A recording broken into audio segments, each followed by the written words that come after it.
Welcome to The Hidden Gem, your go-to podcast that shines a spotlight on the strategic role of marketing and communications in shaping the future of community colleges. I'm your host, Maya Dimishkovich, CMO at Carroll Community College. Every week, I sit down with community college leaders and industry experts to unpack strategies that work. We'll discuss practical insights and success stories to help you elevate your institution's profile and achieve your strategic goals. Tune in to amplify your community college's success, one conversation at a time. The Hidden Gem is part of the Enrollify network, a robust collection of podcasts designed to help higher education professionals like you grow. Explore our other shows at enrollify.org or check out some of my personal favorites linked in the show notes below. Enrollify is made possible by Element 451, the leading AI-powered all-in-one student engagement platform helping institutions create meaningful, personalized, and engaging interactions with students. Learn more at element451.com. And let's get started. Okay, welcome to the Hidden Gem podcast. This is Maya Dimishkovich, and we are recording live from AMA. And I'm sitting right next to Jenny Lee Fowler, and she is the MIT Director of Social Media, and she's also the author of the Organic Social Media book, which is amazing. You should get it if you haven't had a chance to read it. And yesterday, Jenny did a presentation, which unfortunately I had to miss because my session was at the same time. So I thought, what a great opportunity for me to get her on a podcast and kind of talk about the topic she discussed yesterday. So your topic yesterday was social media has grown up. Have you? So let's start there. Can you tell me a little bit about what do you mean by that? So what I mean by that is that social media has definitely become more sophisticated in how we use it. Those who consume social media have also grown in their expectations of what they expect from the organizations they follow, and the content that's served. It's a huge business. Like there are 4.95 billion active everyday users. I mean that's more than half the people on the planet, right? So it's a really, really big business. And I think, it's like a $250 billion industry. So more people are, paying for advertising, paying for marketing on social media, while traditional advertising dollars are declining.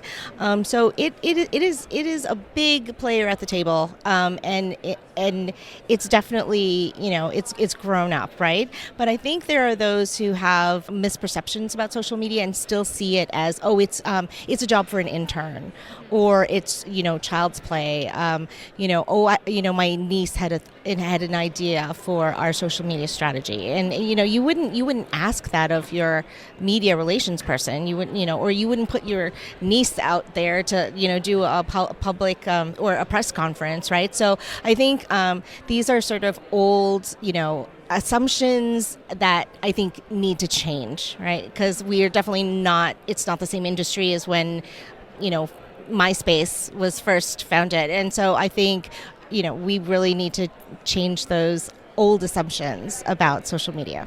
What other assumptions do you see about social media? Yeah, so I definitely think there are a lot of misperceptions, right?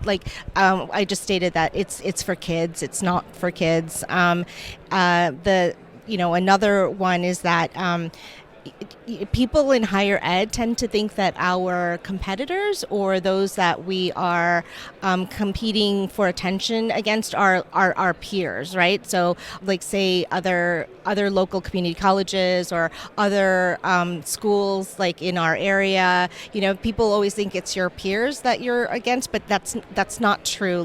The content that you're fighting for attention for, or the users, I mean, it's against it's everyone. It's the Taylor Swifts, it's the Nikes, it's the Sephoras. It's not just higher ed, right? So I often like to say that my job is to stop the scroll. That's really the one thing, or the big thing that I have to do, and that's against all the content that's out there. It's not just others, higher ed universities or colleges, and so I always want to encourage social media managers and higher ed to think outside of the box. Like, what really excites people in for content? Like, I mean, let's be honest. If Taylor Swift, if I have an announcement to make over social or a social campaign, and Taylor Swift is going to drop an album on the same day, I'm rescheduling my campaign, because it's just not going to be seen, right? And but I like to envision, like, we do huge commencement speaker announcements. So how can that look like a Taylor Swift album drop? I think we need to rethink our content, and not like what's good for higher ed, but what's just good. What's good content. Sorry. I completely agree with those misconceptions. I do see it a lot, especially in higher ed, because I think higher ed in general is slightly behind than everyone else. So my question to you is, if colleges are not investing in social media, many community colleges don't have a dedicated social media person. What do you have to say to them? I actually think that's a huge mistake, because they're prospective students and their audiences are on social. When they're searching for institutions, they're not doing a Google search. They're searching in Instagram, and they're searching on TikTok, or they're searching in the social media platforms, because they're using them as search engines, right? So if you're not in those spaces, then you're A, not a part of the conversation, and B, you're at the mercy of what's being said about you in those spaces, right? And what other people are saying, or and the information they're providing about your institution, which might be wrong, right? So I think it's a big mistake. Yeah. And I think it's not just about being visible and being found, but also an opportunity to create relationships, right? And I think you are really big on engagement metrics and relationship building and community building on social media, because once you get this person to follow your account, you get additional opportunities to connect with them on a regular basis. And that's what elevates your brand, that's what creates recognition, that's what creates trust, and potentially a future enrollment, or someone who will come to your institution or support you in your efforts to fundraise, or etc. So it's a lot more than that, right?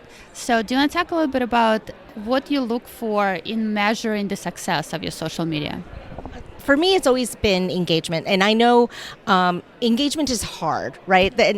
But that's why the content has to be so good, right? But I think it doesn't necessarily have to be a big lift, like you said. When brands, they interact with you or people in the social media space, like, people love it. Like, I love it when a brand acknowledges that I just talked about their product or things like. So I think it can be as easy as liking other people's content, or using other people's content when they visit your college or university, when they say they had a great time, or liking it goes a long way. So I think if you don't have a lot of resources, or you're not sure where to start, I think it's a two-way street, right? Engaging with their content and using their content is a great user-generated content is a great strategy, and people like that, like to be seen. They like that recognition.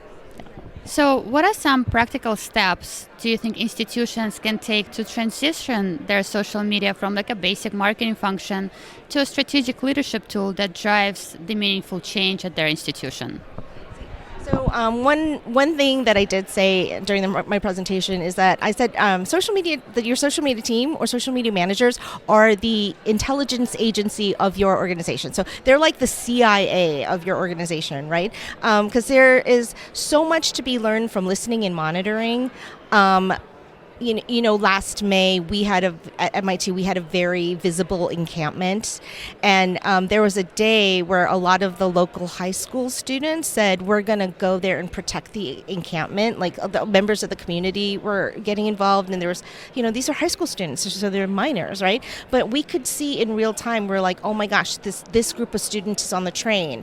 This group of students are walking down Mass Avenue, and the reason we could see it is because they were posting it on their social media accounts. So if you're not in these spaces, then you wouldn't see that, And so we were seeing in real time where they were. We were thinking, how much time do we have before they get here.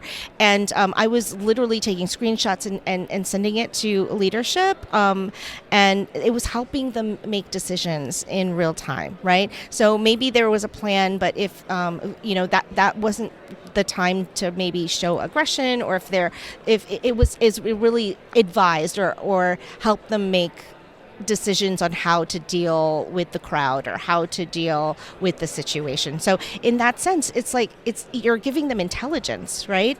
And not only that, there are instances during protests we can identify students, we can also identify faculty members, and it's not so much that anything's going to happen to them. It's good to just have that information about who they are, right? And then you're aware of what you're looking for in social, and that information can go a really long way. And I think a lot of times when there are executives that aren't used to social, or they think it's like child's play and they don't feel like they need to be on there, then they don't know what they don't know.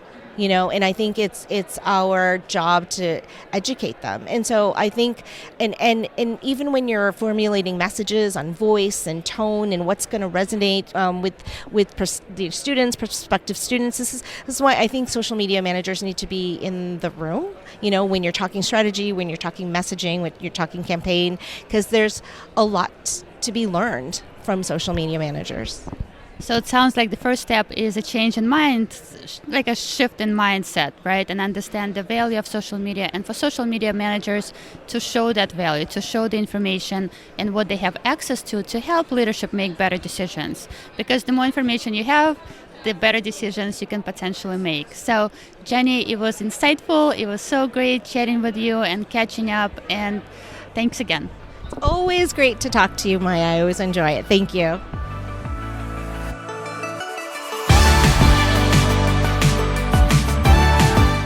I hope you enjoyed this episode and found it valuable. Let's keep this conversation going on LinkedIn at Maya Dimishkovich. I would love to hear your thoughts, questions, and suggestions for what you would like to see next on this podcast. Remember, by tuning in to The Hidden Gem, you are not just listening to a podcast, you are joining a movement of amplifying community colleges' success. Don't miss out. Subscribe to this podcast and notifications about our future episodes. Share it with your colleagues and college leaders to help make our colleges stand out. Together, let's make an impact. The Hidden Gem is part of the Enrollify podcast network. If you like this podcast, chances are you will like other Enrollify shows too. Our podcast network is growing by the month, and we've got a plethora of marketing, enrollment, and higher education technology shows that are jam-packed with stories, ideas, and frameworks, all designed to empower you to be a better higher ed professional. Our shows help higher ed marketers and admissions professionals find their next big idea, and feature selection of the industry's best as your host. Learn from Jamie Hunt, Jenny Fowler, Eddie Francis, Brian Gross, and so many other of your favorite leaders in higher ed. Enrollify is made possible by Element 451, the leading AI-powered all-in-one student engagement platform helping institutions create meaningful, personalized, and engaging interactions with students. Learn more at element451.com.